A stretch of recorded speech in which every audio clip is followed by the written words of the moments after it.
Hello. Hello, is it me you're looking for? Anyway, Welcome to Throwback Thursday. That was a Ooh. nice little throwback song there. But we're throwing not from the era of the movie we watched, though. we're throwing back to movies, not Movies. songs, okay? And this movie that I picked this week was from a 1968 film called Morituri. 65. 65. I was 1965. Starring Marlon Brando and Brynner. And a bunch of other people. And directed by Bernard Wicki, which I'm not familiar with. But the one thing that stood out to me, it was the cinematography was done by Conrad Hall, which is one of the best cinematographers to have ever lived. Yeah. Rest in peace, Conrad Hall. And it definitely showed in this movie. So But, what's it about? No. You gotta tell me. You've got the I gotta tell you? description right there. A war pacifist is blackmailed to pose as an SS officer and to disable the scuttling explosives on a freighter carrying rubber cargo to be captured by the Allies. So essentially, it's like an espionage movie where this German man who has been in hiding in India, portraying himself as an Englishman, is found out to have been a German.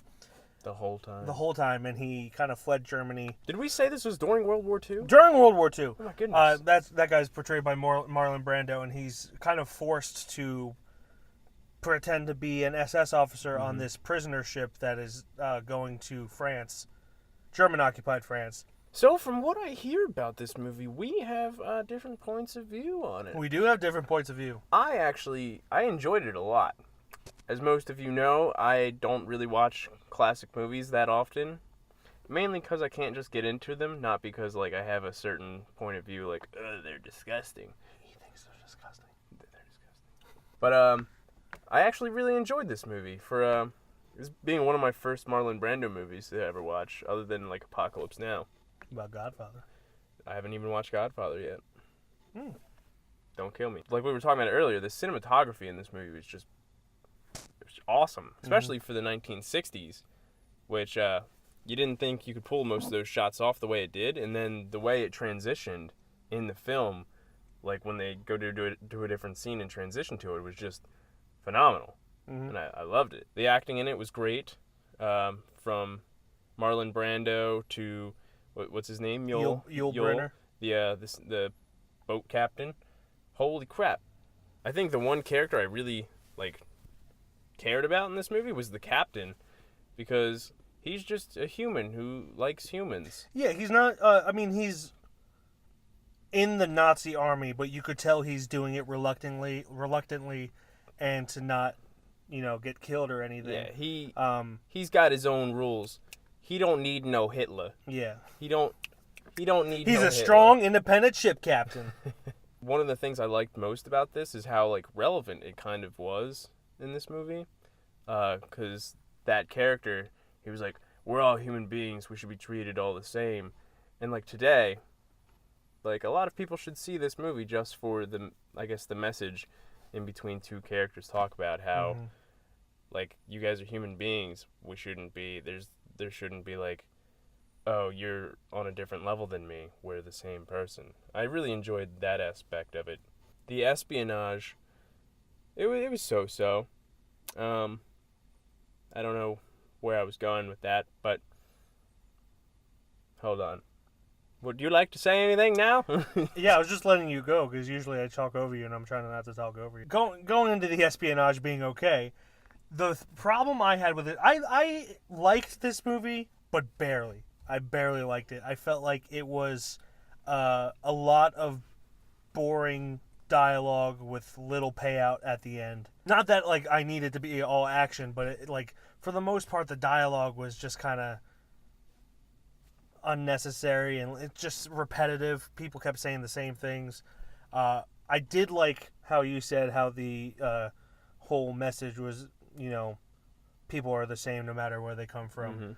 No one's better than anyone else. But overall, I felt like it could have been a lot better.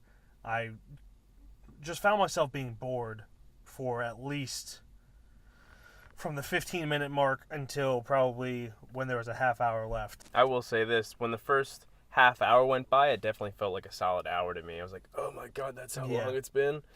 That's not to say it's not made well. It's made extremely well, and it has a lot of positives. The cinematography, the acting, of course, is great. The concept is really good as well, but I just felt like they could have achieved it in a more interesting way. I struggled to pay attention to it, and for those of you who know me, I do not usually struggle to pay attention to movies. Usually with slow burns, the payout at the end is worth it.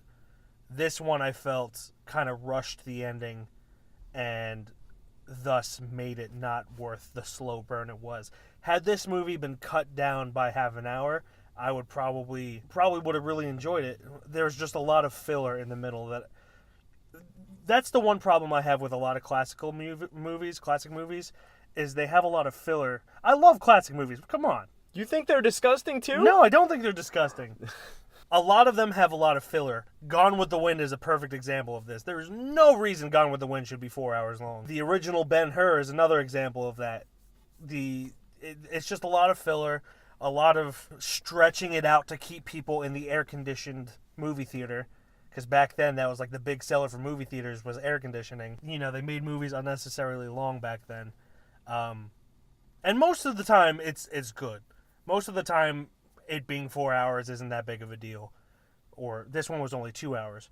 But it should have been an hour and a half, which was kind of unheard of back then, 90-minute movie. But yeah, it's a decent movie, but I was disappointed in it. Because when he told me to watch it, and I saw that it was Marlon Brando and Brynner, and then I saw Conrad Hall's name, I was like, this is going to be a great movie. And then it just kind of let me down. Since Hollywood's like diving into let's remake a lot of movies, I wouldn't mind seeing this as a remake. Yeah, it's as long as most movies that they remake should not be remade. Yeah, this is the first time I heard of this movie, and I didn't think it was that bad. Same here, actually. And if they remade this, they could make it another 2-hour movie, as long as they just changed up what that filler would be and the dialogue. Yeah. I think a lot of it has to do with their limitations back then. Yeah. Because while this was impressive for its time, they were undoubtedly limited, and spent more time on certain things when I feel like they should have spent more time on other things. As somebody who doesn't like classic movies, I enjoyed this movie. I'm not going to say I loved this movie, but I did like it a lot. I could definitely see a remake of this movie, and I hope for a remake of this movie. I doubt that would ever happen. Yeah, I don't think it's popular enough. But do it, Hollywood. Listen to Keystone Films. Come on. Keystone Forward. Or just make something original. That'd be great, too. Please. Yeah. Anyway, I'm going to give this a 2.5 stars. I'm going to give it a 3.5. 3.5. 3.5. We didn't do the same one for once. I know, it's crazy. Thanks for watching that video. Holy crap. If you click right there, that's going to be last Thursday's video, which was our review for Patterson. That is. Which you need to post onto Facebook. And all I that. do. I realized that right now. And then right here, that's going to be our last Friday's review, which was for gold. Then right here. Whoa, hunkers. It's going to be a subscribe button. Oh, click that. Down below that is a like and dislike button, and below that is a comment section. If you happen to see this movie for some reason, if you've heard of it, tell us what you thought about it.